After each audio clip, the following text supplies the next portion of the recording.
Sébastien Klausner, chef du bureau des politiques sociales, de la santé et de la sécurité au travail à la Direction générale de l'administration de la fonction publique au ministère de la fonction publique. Merci beaucoup d'être venu.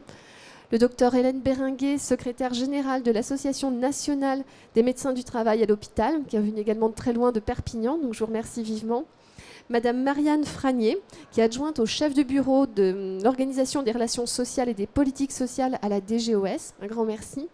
Et Madame Patricia Debonnet, déléguée régionale Haute-Normandie, de la FHR, donc Haute-Normandie, qui nous a également rejoint aujourd'hui et que je remercie vivement d'avoir accepté de présenter l'expérience notamment du CH de Dieppe. Donc, l'objectif pour nous aujourd'hui était de partir des conclusions du rapport IGAS, IGA, IGENR qui avait été publié en 2014 sur la base du constat de la pénurie de médecins du travail qui proposait des grandes préconisations. Donc je vais proposer à M. Klausner du ministère de la fonction publique de nous présenter les conclusions de ce rapport et comment le ministère de la fonction publique souhaitera s'en saisir dans un second temps. Et ensuite qu'on puisse débattre ensemble des solutions à mettre en œuvre pour faire face à cette pénurie. Merci.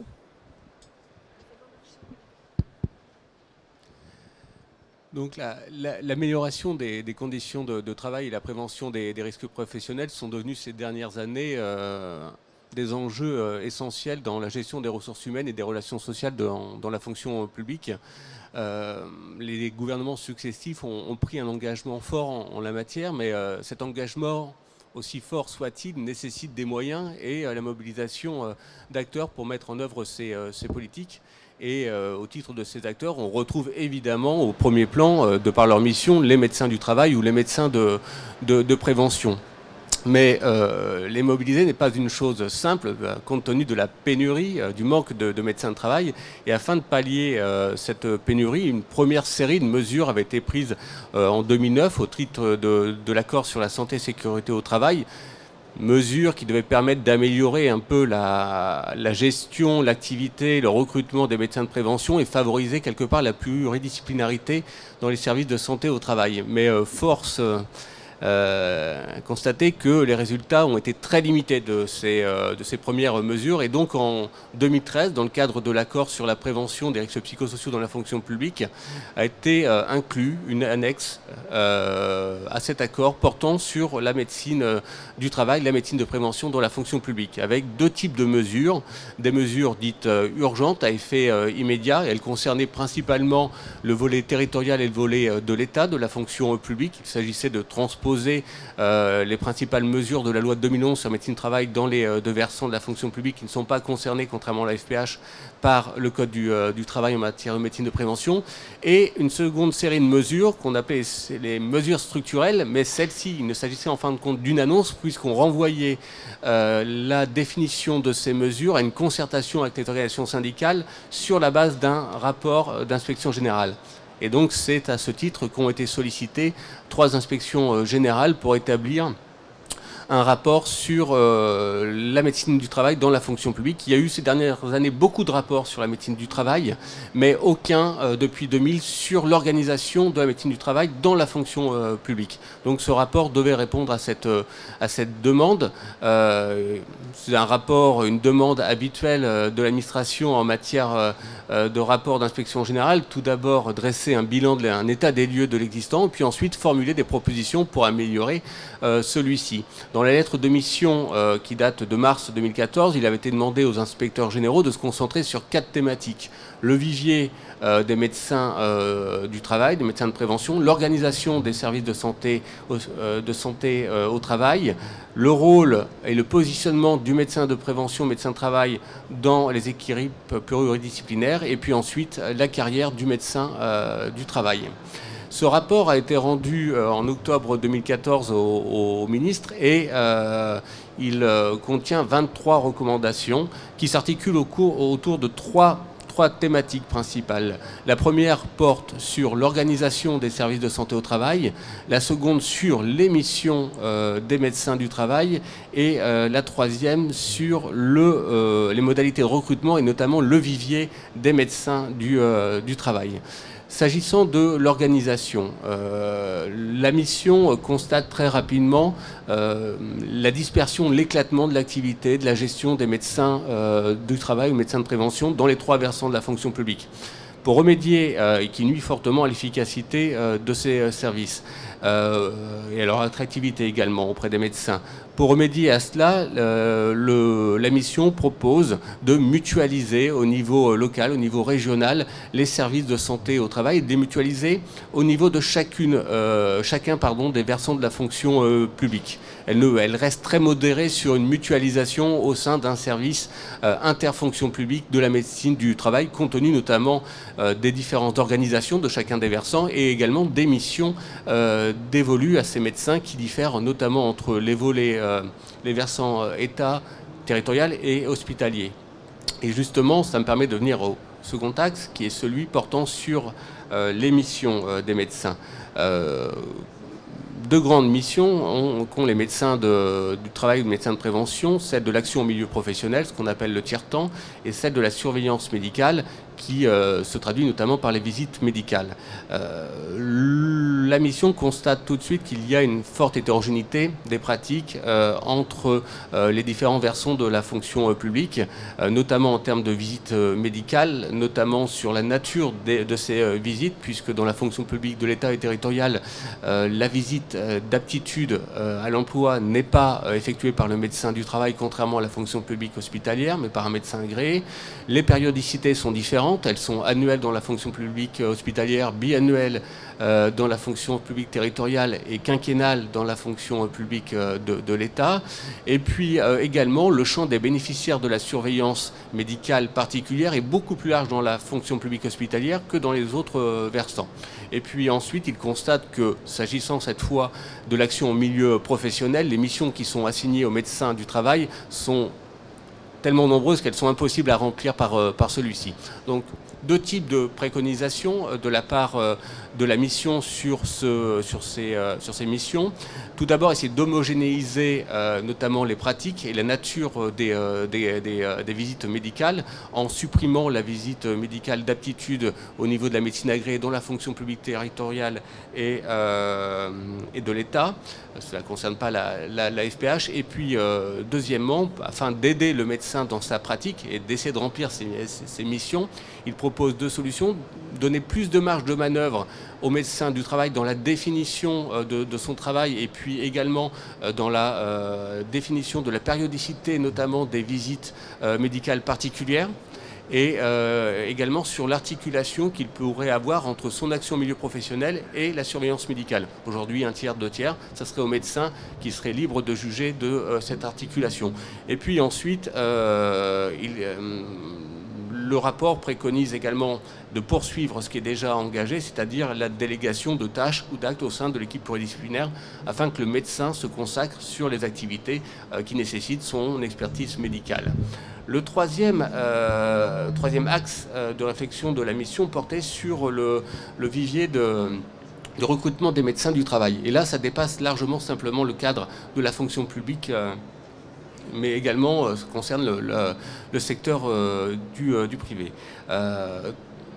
3 propositions faites en la matière par la mission, avec une mise en œuvre calendaire différente. On a des missions à long terme, à mise en œuvre à long terme, moyen terme et court terme. Le long terme, c'est essayer de rendre le constat, et même si on augmente le numerus clausus durant les études, très peu sont les candidats à la médecine du travail.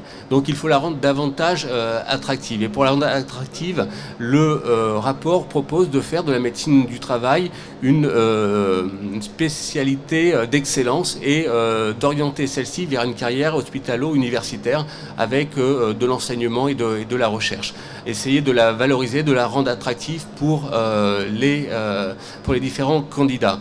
Mais la mission constate également, et ça c'est la proposition à long terme, parce que ça a demandé pas mal de temps à mettre en place, mais la mission constate quand même que les étudiants en médecine souhaitent déboucher très rapidement sur une médecine prescriptive, Aujourd'hui, ce n'est pas le cas de la médecine du travail.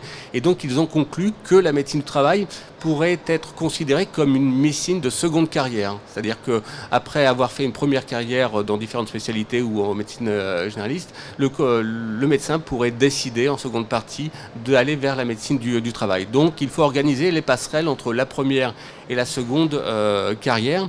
Et aujourd'hui, il existe le statut de médecin collaborateur depuis 2011, depuis la réforme, qui le permet. Mais les conditions pour passer vers la médecine du travail sont aujourd'hui assez compliqué, assez difficile pour des médecins puisqu'ils doivent suivre 4 années d'études avant de pouvoir, 4 années de formation avant de pouvoir devenir médecin du travail. Donc la mission propose de revoir les modalités de cette formation pour arriver sur une période de 2 ans et puis surtout prendre en compte l'expérience des différents médecins en vue de leur reconversion. Et enfin, point important, elle souhaite que soit pris par le médecin candidat, médecin qui a vocation à devenir médecin du travail, un engagement de service public. C'est-à-dire que l'administration s'engage à lui payer sa formation pendant 2 ans, mais en échange, le médecin s'engagera à rester presque peut-être 10 ans auprès de son employeur. S'il souhaite quitter cet employeur avant, il remboursera ses frais de formation. Ça, c'est le moyen terme. Et à très court terme, ce que propose la mission, c'est de revoir l'âge limite de départ à la retraite des médecins du travail, des médecins de prévention dans la fonction publique, qui est aujourd'hui, sur le statut de la fonction publique, à 67 ans. Il proposerait de pouvoir allonger celui-ci à l'âge de 73 ans, comme cela a été fait récemment pour les médecins agréés. Voilà, juste pour finir... Ces préconisations maintenant doivent être discutées avec les organisations syndicales et très prochainement, dès le mois de juin prochain, doivent être lancées avec les organisations syndicales une concertation dans laquelle seront vues ces différentes propositions et on a un espoir de déboucher assez rapidement, c'est-à-dire en 2016, sur un accord qui permettrait de mettre en œuvre ces mesures. Et compte tenu de l'urgence de la situation, il pourrait très bien être envisagé que même avant la signature d'un accord avec les organisations syndicales, que les premières mesures qui ont été énoncées dans le rapport soit mise en œuvre dès la fin de l'année 2015 ou début de l'année 2016. Merci beaucoup, Monsieur Klausner. Donc, concertation qui associera également les représentants des établissements. Et c'est fondamental qu'on puisse, dans ce cadre-là, porter la réalité des établissements. Avant d'échanger sur les préconisations du rapport avec les représentants justement des médecins du travail et les établissements, peut-être voir comment la fonction publique hospitalière, elle, va se saisir de ces préconisations. Vous l'avez précisé dans votre exposé, les textes qui régissent la médecine du travail dans les 3 fonctions publiques ne sont pas les mêmes puisque la fonction publique hospitalière est régie par le Code du travail. Donc comment est-ce que vous, au niveau de la DGOS, vous allez vous saisir de ce rapport pour l'hôpital ? Bonjour. Je vous propose dans un premier temps en fait, de faire un point sur quelques grandes données chiffrées et puis ensuite je balayerai les principales modifications de la réglementation qui sont envisagées actuellement pour les services de santé au travail dans la fonction publique hospitalière et qui en fait sont le fruit d'une réflexion qui a débuté avant en fait la rédaction et la remise du rapport sur la santé au travail, donc qui sont complémentaires à ce qui pourra éventuellement être aux mesures qui pourront éventuellement être prises par la suite. Donc d'abord quelques éléments de contexte. Donc au 1er janvier 2013, on décomptait 6035 médecins du travail au total, effectif qui a augmenté de 11,5% depuis 2003, contre 6% pour l'ensemble des médecins. Et sur ces 6000 médecins du travail, 540 exercent en établissement public de santé, soit 8,9% de l'effectif, ce qui représente un ratio d'un médecin du travail pour 2056 agents. Autre donnée intéressante, l'âge moyen des médecins du travail qui exercent en établissement public de santé est de 51 ans, contre 54 ans en moyenne, tout secteur confondu.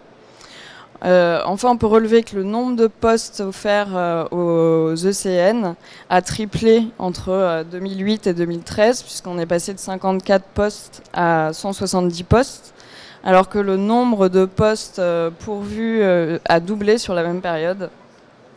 Et à titre d'exemple, on peut noter qu'en 2012, 64,1% des postes ouverts en médecine du travail ont été pourvus.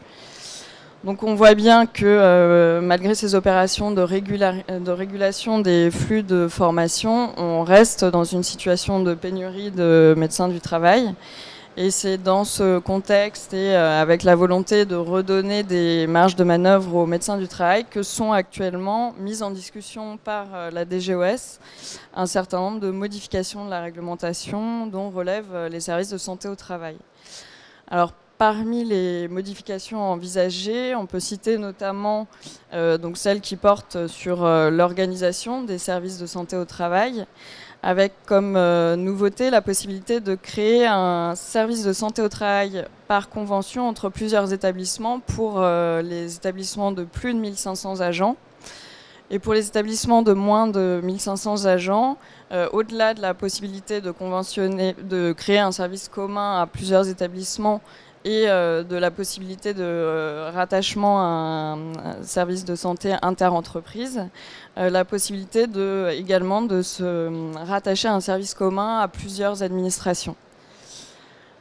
Toujours concernant les modalités d'organisation, le seuil d'un médecin du travail pour 1500 agents est maintenu, mais il est porté à un médecin pour 2000 agents à condition que l'équipe pluridisciplinaire soit mise en place, ce qui permet de se rapprocher en fait de la réalité actuelle, puisqu'on a vu que le ratio était à peu près d'un médecin pour 2000 agents. En ce qui concerne le rôle et le positionnement du médecin du travail, il est envisagé de fluidifier son recrutement en allégeant notamment les procédures entourant sa nomination, d'assouplir la règle qui interdisait aux médecins du travail à temps incomplet d'exercer plusieurs fonctions au sein d'un même établissement, en lui ouvrant notamment la possibilité d'exercer dans un service de consultation en pathologie professionnelle, et de lui donner davantage de marge de manœuvre à travers une plus grande latitude pour apprécier la nature du suivi à réaliser, les examens complémentaires, l'introduction donc des entretiens infirmiers et en lui confiant la coordination de l'équipe pluridisciplinaire.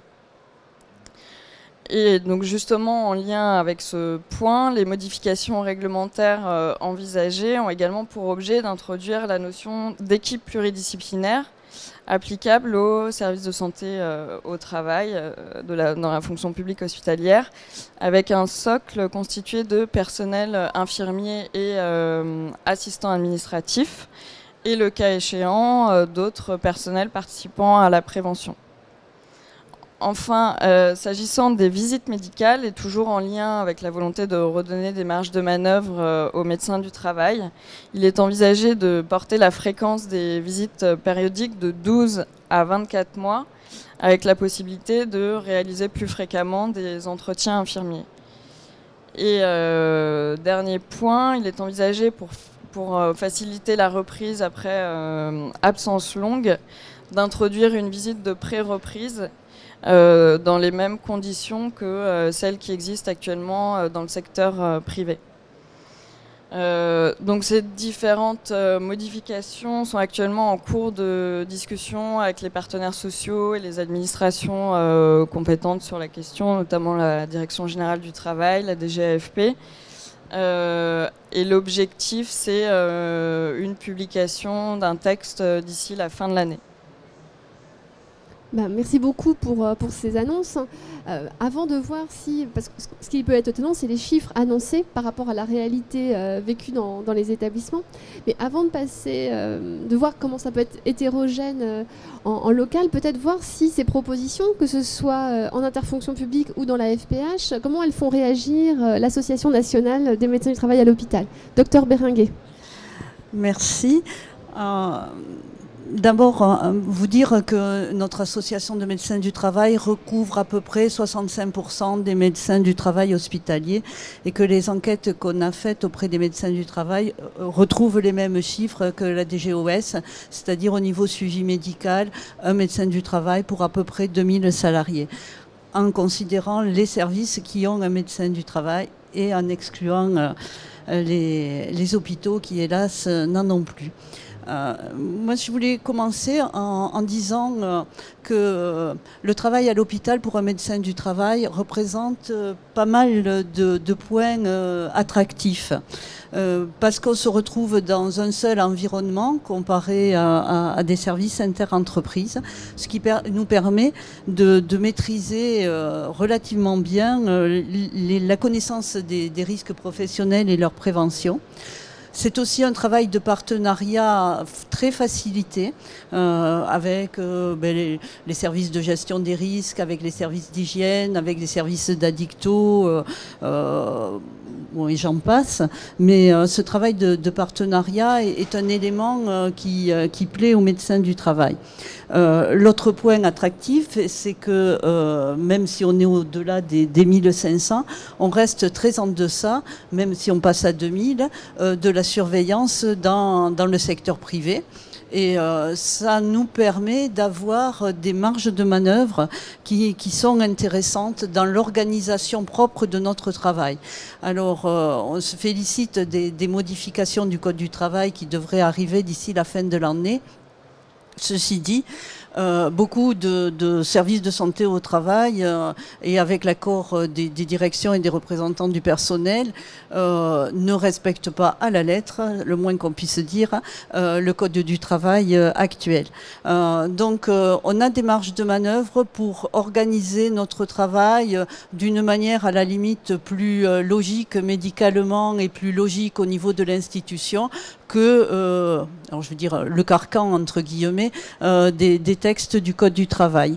Et en plus, on a des missions supplémentaires par rapport aux médecins du travail du secteur privé, comme les vaccinations, la prise en charge des accidents, toute la partie comité médical, commission de réforme qui apporte beaucoup d'intérêt. Par contre, il y a des points négatifs et c'est sur cela où on espère que les choses changeront. Un des points négatifs, c'est que quand même la culture de prévention dans les établissements de santé peine à se mettre en branle. Moi, je me souviens d'avoir eu avec la CNRACL des grosses interventions sur culture de santé au travail, culture de prévention des risques. On n'en est pas encore à un rythme de croisière. Et les médecins du travail se plaignent beaucoup que leurs recommandations sont peu appliquées et souvent même sans explication. On ne vit pas dans un monde théorique. On sait très bien qu'il y a les contraintes budgétaires, mais il y a des choses qui pourraient être faites et qui ne le sont pas. Le deuxième point négatif, c'est le salaire et le statut. On a un statut essentiellement à 90%, les médecins du travail sont contractuels en CDI, donc ont une protection sociale qui est la protection sociale des contractuels et des salaires inférieurs aux praticiens hospitaliers. Tant que ce point ne sera pas résolu, le problème du manque de médecins du travail dans les hôpitaux ne sera pas résolu. Le troisième point négatif, c'est le peu de pluridisciplinarité et on espère fort qu'à partir de 2016, les choses vont changer. Et puis, dans pas mal d'établissements, des outils insuffisants en termes de moyens, par exemple en termes de logiciels de médecine du travail. J'ai encore pas mal de collègues qui travaillent avec vraiment aucun logiciel spécifique. Donc, les propositions que notre association a faites, c'est d'abord la pluridisciplinarité.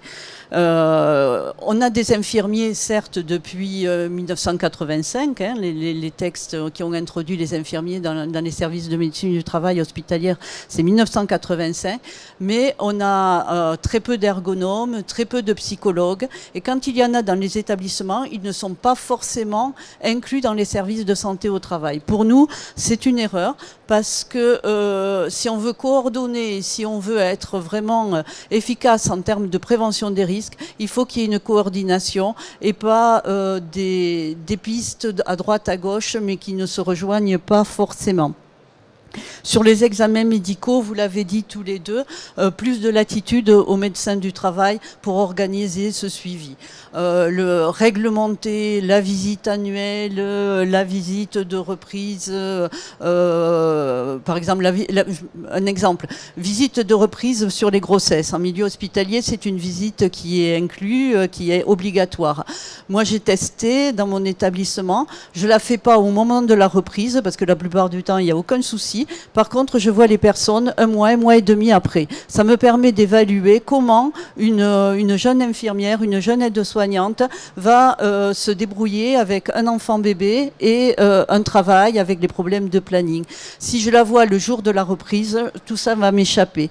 Donc, plus de latitude pour organiser médicalement. Quand on va voir son médecin traitant, c'est pas un code de santé publique qui va dire, bon, le médecin traitant, on le voit une fois tous les X temps.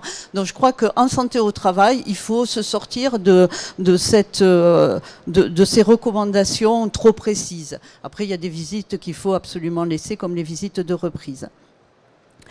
Je pense que ces propositions-là, plus... Alors ça, c'est pas nous qui pouvons vraiment impulser ça, mais plus impulser cette culture de prévention, que les CHSCT soient des endroits qui ne soient pas des lieux de conflit, mais des lieux de discussion pour avancer en termes de prévention des risques professionnels, d'amélioration des conditions de travail. Je pense qu'avec tout ça, on pourrait arriver avec des budgets identiques à ce que les choses se passe mieux et soit plus efficace. Après, pour le nombre de médecins du travail, alors en général, je pense qu'il faut réintroduire de l'information sur la médecine du travail au niveau des études médicales. Moi, quand j'ai fait mes études médicales, j'imaginais pas le boulot de médecin du travail, je savais même pas que ça existait. Mais on a eu en cours d'études de base de l'information. Et ça portait ses fruits, puisque moi, quand j'ai passé le CES de médecine du travail, on n'était pas 10, hein, on était nombreux. Et pas mal, même donc en début de carrière, se sont orientés vers ce métier. Des stages d'externe en médecine du travail, des stages d'interne en médecine du travail hospitalière, ça montre comment on travaille, nous, médecins du travail, et puis faire de la formation et de l'information. Notre association y est prête, autant auprès des étudiants qu'auprès des directions des établissements. Voilà en quelques mots ce que je voulais vous dire sur le point de vue des médecins du travail. Merci beaucoup, docteur Béringuet. Et donc, ma parole à la dernière intervenante. Est-ce que l'ensemble des préconisations et des propositions de l'Association des médecins du travail à l'hôpital, ça répond en fait aux attentes des établissements et surtout dans certaines régions où on n'atteint pas les ratios présentés par la DGOS? Bien, moi bonjour à tous. Nous sommes dans une région, la Haute-Normandie, où la démographie médicale, c'est pas top. Pour vous dire, il y a eu 10 postes d'internat qui ont été ouverts pour la spécialité médecine du travail. Il y en a 3 qui ont été pourvus, et sur les 3 pourvus, il y a eu 2 droits d'option, si bien qu'on s'est retrouvé avec seulement un médecin pour la région. Donc, les travaux que l'on a engagés dans la région, et particulièrement sur un territoire de santé qui est le territoire de Dieppe, datent depuis 3 ans, où on s'est fortement mobilisé sur l'idée de mutualiser les compétences. Un travail a été fait, on avait présenté les prémices aux journées RH, et aujourd'hui on en est où? Sur notre territoire de santé de Dieppe, le CH de Dieppe est en direction commune avec 6 autres établissements, il n'y a plus de médecins du travail, il n'y en avait plus. Donc la conférence de territoire a vraiment donné comme axe stratégique de chercher toute solution pour recruter du temps de médecin du travail, pour trouver une organisation pour répondre à cette problématique. En plus, en Haute-Normandie, nous sommes fortement mobilisés autour de toute la problématique de prévention du handicap, de maintien dans l'emploi le plus longtemps possible. On est une des 3 régions expérimentatrices d'un fonds, d'un partenariat avec le FIPHFP, et on vient d'avoir d'ailleurs un référent handicap qui aide les établissements dans la problématique de maintien dans l'emploi.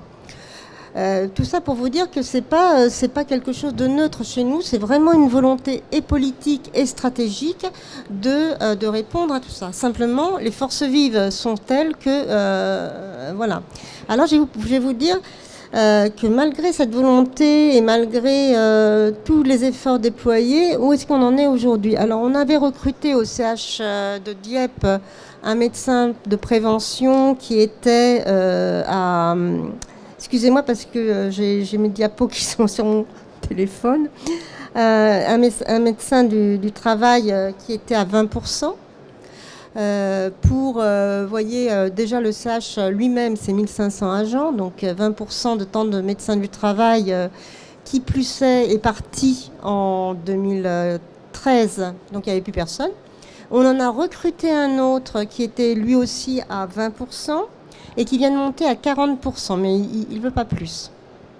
Donc il faut trouver des organisations. Et je suis très contente d'avoir entendu Mme Franier annoncer les organisations, puisque c'est ce que l'on a fait, nous, c'est qu'on a mis en place une infirmière de santé au travail qui a passé une licence de santé au travail et qui a été formée dans des entretiens à l'écoute, à la psychologie, et on a doté le service de santé au travail du CH de Dieppe d'une équipe pluridisciplinaire, avec donc un temps de travail de psychologue à 100%, qui donc se fait tous les entretiens, ce temps de médecin agréé à 40%, et puis l'infirmière plein temps, et aujourd'hui est en cours de validation un DU de référent handicap. Cette équipe pluridisciplinaire, évidemment, il y a des failles. Évidemment, les liens avec la médecine agréée ne sont pas tout à fait tissés.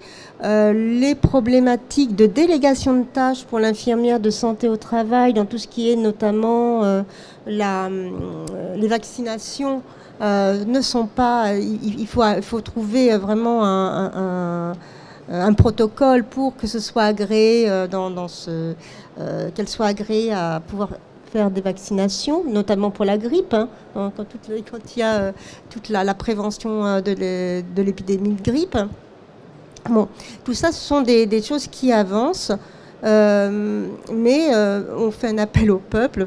Les médecins du travail, chez nous, on promet, hein, on vous les coucoune, on fera, je sais pas moi, le CH de Dieppe propose même d'aider à trouver un appartement, enfin bon. C'est une vraie problématique territoriale et c'est un véritable enjeu régional. Voilà. Merci beaucoup Patricia, donc, qui est déléguée régionale de la FHF Haute-Normandie. Alors je me tourne vers les auditeurs. Est-ce que les présentations qui viennent d'être faites soulèvent des questions, des interrogations par rapport à vos propres expériences sur le terrain? Est-ce que vous souhaitez poser des questions? Parce que sinon moi, effectivement, j'en ai. Vous dites au niveau de la Haute-Normandie, c'est dur de tisser le lien avec la médecine agréée. Qu'est-ce que vous entendez par là?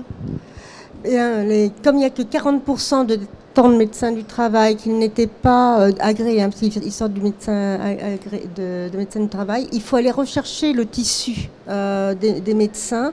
Le réseau n'existe pratiquement pas.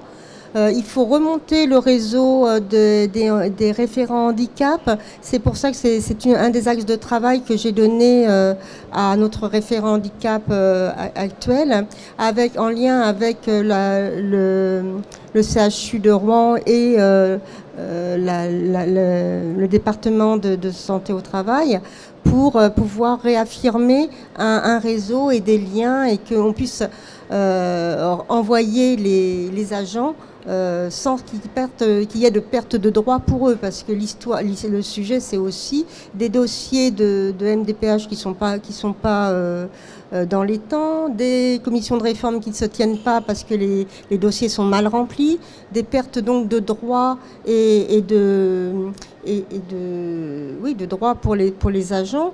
Et donc c'est ça. Donc il faut qu'on refasse le réseau. C'est en cours. Et je pense qu'à la fin de l'année, on aura déjà quelque chose de positif. Merci. Alors j'avais 2 autres questions, je me permets, moi j'en profite. La délégation de compétences, vous l'avez évoqué. Je voulais connaître la position de l'Association des médecins du travail sur ce sujet. Et ensuite, le lien avec les commissions de réforme et comités médicaux départementaux. Je voulais savoir si au niveau du ministère de la fonction publique et du ministère de la Santé, c'était pour vous aussi un sujet, parce qu'on voit bien que ça influe sur les pratiques ensuite des établissements. Mais peut-être la question de la délégation. Alors, sur la délégation, nous, on est absolument partants pour cette délégation. Il y a pas mal des missions qui sont actuellement dévolues aux médecins du travail qui peuvent être déléguées à des infirmiers sous condition qu'ils soient formés. Après, on peut protocoliser. Les vaccinations, c'est pas un souci. Une fois qu'elles sont protocolisées, les infirmiers sont autonomes. Il faut qu'ils puissent avoir un regard médical sur les cas difficiles. Mais ça tourne. Moi, je travaille dans des conditions idylliques, je vais dire. Donc, mais les infirmiers qui travaillent dans mon service sont vraiment autonomes et ne viennent vers moi que sur les cas difficiles. De même, dans mon service, on a mis en place les entretiens infirmiers. Au-delà d'ailleurs du suivi périodique. Et là aussi, c'est pareil. Quand l'infirmier repère une problématique, renvoie vers le médecin du travail.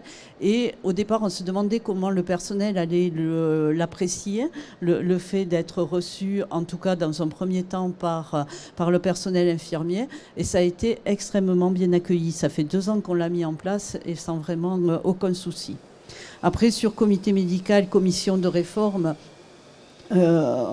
on se rend compte au sein de notre association que les médecins du travail qui ont la possibilité, le temps et l'envie de participer aux comités médicaux, aux commissions de réforme, ça fait avancer les dossiers plus rapidement que lorsque c'est géré uniquement entre médecins agréés.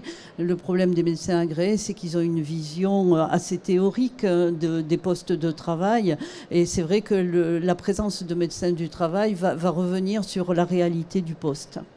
Monsieur Klausner, Madame Franier, sur la question des CMD et des CDR. Sur la question des instances médicales, tout à l'heure, je parlais d'une vaste concertation qui devait débuter très prochainement, et le sujet des instances médicales sera effectivement inscrit au titre de cette concertation.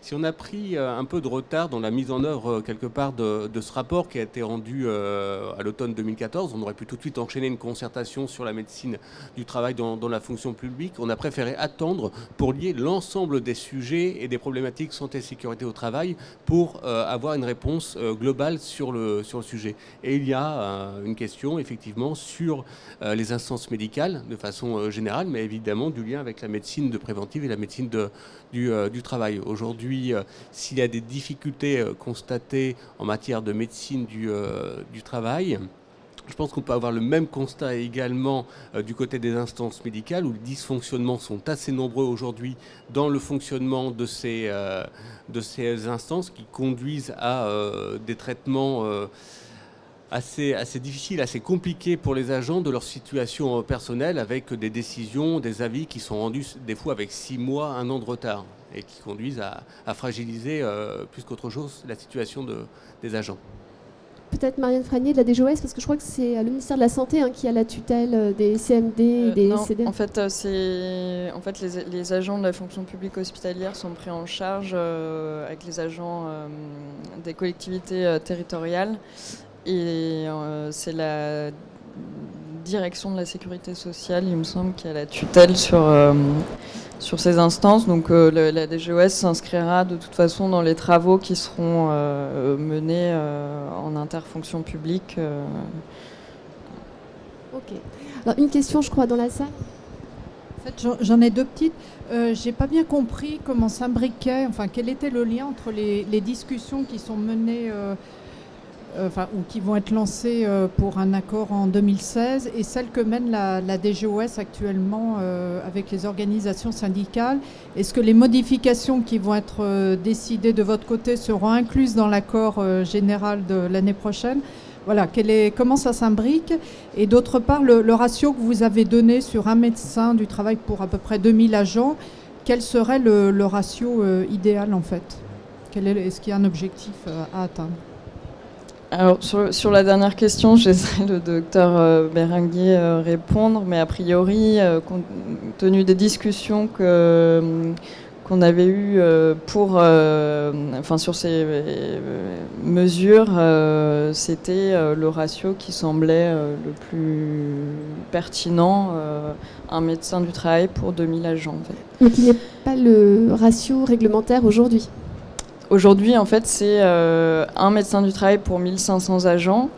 Et on envisage, dans le cadre des modifications à venir, de maintenir ce ratio, mais de l'élever à 2000 agents, mais sous condition que soit mise en place une équipe pluridisciplinaire. Sur la question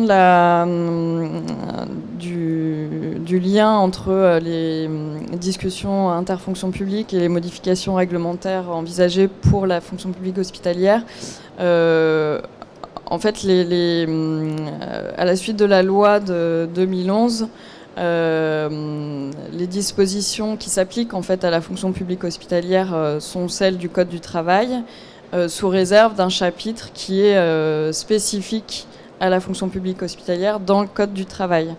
Donc il y avait nécessité pour la fonction publique hospitalière de toiletter en fait le Code du travail pour que puissent s'appliquer les dispositions de la loi de 2011 à la fonction publique hospitalière, alors que pour la fonction publique d'État et la fonction publique territoriale, ça faisait l'objet d'un décret séparé.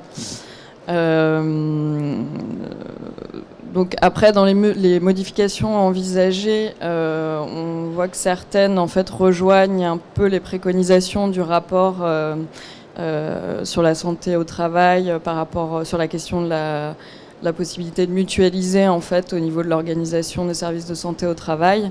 Donc il y a certaines sur la nécessité de redonner des marges de manœuvre aux médecins du travail, sur la montée en puissance de l'équipe pluridisciplinaire. Donc il y a certaines mesures en fait qui rejoignent les préconisations du rapport. Après, il y aura peut-être d'autres modifications réglementaires à envisager en fonction des discussions qui se poursuivront au niveau interfonction publique, mais les deux ne sont pas en fait contradictoires. Monsieur Klausner, sur cette question, vous souhaitiez compléter ? Comme je le disais tout à l'heure, on essaye d'avoir, compte tenu de l'urgence des besoins et des attentes en la matière, une démarche assez pragmatique dans le cadre de notre concertation, de nos négociations avec les différents partenaires sociaux. On n'attend pas d'avoir signé l'accord avant de mettre en œuvre des mesures qui seront prises au titre de cet accord. S'il y a possibilité de devancer l'accord, d'anticiper celui-ci dans la mise en œuvre, on n'hésite pas à le faire. Et aujourd'hui, d'ores et déjà, notamment sur des sujets comme le suivi médical post-professionnel sur l'amiante, on avance avec les partenaires sociaux, on prend des mesures, alors que celles-ci seront négociées, on va dire, un peu plus tard et inscrites dans l'accord qui va peut-être être signé il y a 1 an, 2 ans. Mais voilà, si on peut devancer, on essaie.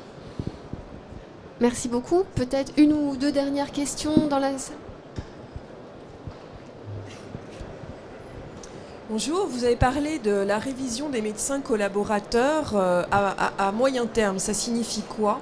Parce qu'aujourd'hui, je pense que les médecins du travail comptent beaucoup là-dessus. Si vous allongez l'âge de la retraite pour permettre que ces médecins collaborateurs se forment et ensuite puissent exercer, il faut que tout le calendrier aille vite, parce que si on les laisse à 4 ans, on ne va pas s'en sortir. Donc il faudrait que le moyen terme soit se rapproche du court terme. Et le deuxième problème, c'est que les médecins collaborateurs doivent être tutorés par un médecin du travail qui a tous les diplômes requis, ce qui fait qu'on tourne en rond. Et est-ce que vous pouvez prévoir en même temps, si vous réduisez la formation à 2 ans, qu'il puisse être tutoré éventuellement par un médecin du travail du territoire, ou voilà, qui ne soit pas forcément sur place, parce que sinon, ce sont des textes qui finissent par être inapplicables à un moment donné. L'objectif, c'est d'imbriquer un peu toutes les mesures. La mesure à court terme est de proroger, disons, la date d'activité des médecins, ce qui leur restera plus de temps pour être médecins tuteurs, des médecins collaborateurs. Mais la formation, c'est quelque chose que l'on discute aujourd'hui, actuellement, avec la Direction générale du travail, parce que, comme je vous le disais tout à l'heure, il y a des mesures qui dépassent simplement la fonction publique, et ça, c'est vraiment une mesure qui n'avons pas la main dessus, hein, la formation. Et c'est pour ça que dans le rapport, nous avions associé également l'IGANER, qui est l'inspection générale de l'éducation nationale et de la recherche, parce qu'il y a un sujet universitaire et de qualification de spécialité qui relève plutôt du volet recherche que du volet fonction publique. Mais compte tenu du premier bilan qui est fait de l'effet du médecin collaborateur, de ce qu'il a amené, ce qu'il a apporté, même du côté du travail, on est favorable à une évolution de celui-ci. Et la mission nous disait qu'elle avait rencontré l'ensemble des acteurs, notamment le côté universitaire et l'Ordre national des médecins, et d'essayer de réduire cette formation de 4 à 2 ans pour acquérir une spécialité. Au début, ça pouvait poser quelques difficultés, mais les discussions ont montré qu'il pouvait être ouvert et qu'on pouvait avancer sur cette voie. Elle est vraiment... c'est le principal grief qu'aujourd'hui qu'on fait aux médecins collaborateurs et qui freine son essor, c'est cette durée de 4 ans. Donc on espère franchement la réduire à 2 ans. Et cela, c'est pas du court terme, mais c'est du court moyen terme, c'est-à-dire 2016. Merci beaucoup. Madame, vous souhaitiez... Oui, bonjour. Moi, je voulais savoir un peu quelle alternative. Nous, on est dans une situation où on a les médecins du travail qui ont tous démissionné. On n'a plus du tout de médecins du travail. Et c'est un véritable problème parce que qu'est-ce qu'on va faire? Comment on va gérer nos retours maladie, nos accidents de travail? Les embauches, on peut déléguer sur des médecins agréés, mais le reste, quelle alternative on peut mettre en place? Peut-être Patricia, puisque Patricia Debonnet, donc FHR Haute-Normandie, puisqu'elle avait présenté l'expérimentation de Dieppe. Oui, pour vous répondre, mais écoutez, nous on a mis en place, enfin l'équipe de Dieppe a mis en place a trouvé un temps de médecin de travail très, très limité, à 20% au départ. Quand ils n'avaient pas, entre le temps où le premier médecin de travail est parti à la retraite et la nouvelle embauche de ce médecin à 20%, ils ont mis en place une équipe pluridisciplinaire d'emblée, avec ce que je vous expliquais tout à l'heure, une infirmière de santé au travail diplômée qui a passé une licence de santé au travail, des psychologues. Ils se sont appuyés sur des médecins libéraux au départ, médecins traitants et agréés. Voilà, j'allais le dire. Et puis, d'ailleurs, le médecin qu'ils ont fini par recruter, qui est maintenant à 40%, est issu de cette recherche de réseau. Voilà, mais d'emblée, il y a eu cette volonté d'étoffer l'équipe en s'appuyant sur la délégation de tâches des infirmières, avec des protocoles, mais c'est assez bancal puisqu'il manque quand même c'est ce que j'expliquais tout à l'heure, tout le lien avec les réseaux, ça se met en place et voilà, mais c'est ce qu'on a trouvé, ça fonctionne. Et on peut espérer la mise en place d'un cercle vertueux. Voilà, à la fin de l'année. Je vous remercie vivement l'ensemble des participants, Monsieur Klausner du ministère de la fonction publique, Dr Béringuet pour l'association des médecins de travail à l'hôpital, Marianne Fragnier de la DGOS et Patricia Debonnet, FHR Haute-Normandie, pour cette agora qui, j'espère, vous aura donné des pistes de réflexion pour vos établissements. Un grand merci.